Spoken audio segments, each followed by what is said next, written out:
ஒரு முறை உன்னோட பாடியை ஷேப்பில் கொண்டு வந்துரு. அதிகமாக வேண்டாம், ஒரே ஒரு முறை உன்னோட பாடியை ஷேப்பில் கொண்டு வந்துரு போதும். வாழ்க்கையோட உண்மையான சந்தோஷம் என்னன்னு அப்போ உணருவேன் உனக்குள்ள. இப்போது நீ எப்படி வாழ்ந்துட்டு இருந்தாலும் சரி, ஒரே ஒரு முறை உன்னோட லைஃப்பை, உன்னோட பாடியை ஃபிட்னஸில் கொண்டு வந்து பாரு. இப்போ நீ குண்டாக இருக்கனா ஒல்லியாக மாறு, ஒல்லியாக இருக்கனா உடம்பை ஃபிட்டாக மாற்றிப்பார். நான் உனக்கு கேரண்டி தரேன், உன்னோட லைஃப்பை 10 டைம்ஸ் என்ஜாய் பண்ணி வாழுவ நீயே.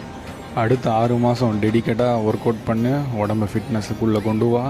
ஒரே ஒரு முறை சொல்கிறது புரியுதா? ஒரே ஒரு முறை ஃபிட்னஸ்குள்ளே வந்துரு, உன்னோட லைஃப் ஃபுல்லாக நீ என்ஜாய் பண்ணுவ. நீ யாருக்காகவும் பண்ணாத, நீ உனக்காக பண்ணு, உன்னோட லைஃப் சேஞ்ச் ஆகும். உனக்கு நீயே ரெஸ்பெக்ட் தர ஆரம்பிப்ப. உனக்காக பண்ணு, வேறு யாருக்காகவும் நீ பண்ணாத. ஒரு முறை ஷேப்பில் வந்துரு, அதுக்கப்புறம் அவுட் ஆஃப் ஷேப் போகிறதுக்கு உனக்கே விருப்பம் இருக்காது. நான் சொல்கிறது உனக்கு புரிஞ்சிருச்சுன்னா ஃபாலோ பண்ணிக்கோ, ஹெல்த்தை பார்த்துக்கோ.